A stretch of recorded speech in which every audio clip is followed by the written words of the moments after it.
আরও একটি বছর শেষ হয়ে গেল। আমরা হাসলাম, কাঁদলাম, ব্যস্ত থাকলাম, কিন্তু কখনো কি ভেবে দেখেছি এই বছরটা আমাদের জীবন থেকে কমে গেল? একটা বছর মানে ৩৬৫ দিন, আর প্রতিটা দিন ছিল আমাদের হিসাবের খাতা। কখনো কি প্রশ্ন জেগেছে মনে, আমি কি আল্লাহ তাআলার দিকে একটু হলেও ফিরেছিলাম, নাকি আগের মতোই গাফেলই রয়ে গেলাম? মানুষ নতুন বছর উদযাপন করে, কিন্তু একজন প্রকৃত মুমিন চিন্তা করে, আরও একটা বছর কমে গেল আমার জীবন থেকে, আমি পরকালের জন্য কি প্রস্তুতি নিলাম? হয়তো এটাই আমাদের শেষ ডিসেম্বর, হয়তো আমরা আর কখনো ৩১শে ডিসেম্বর দেখব না। কেউ জানে না তার কবরের যাত্রা কখন শুরু হবে।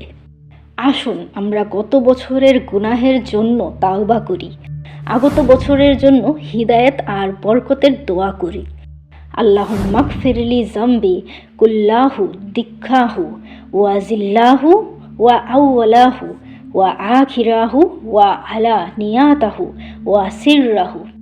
অর্থাৎ, হে আল্লাহ, আমার সকল প্রকার গুনাহ ক্ষমা করে দিন, কম এবং বেশি, প্রথম এবং শেষ, প্রকাশ্য এবং গোপনীয়। রব্বানা আতিনা ফিদ দুনিয়া হাসানাতাও ওয়া ফিল আখিরাতি হাসানাতাও ওয়া কিন্না আযাবান্নার।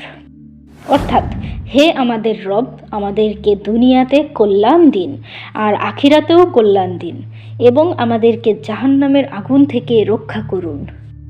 কেউ জানে না তার সময় কতটুকু বাকি, তাই আসুন আমরা বদলে যাই, হিদায়াতের পথে ফিরে আসি।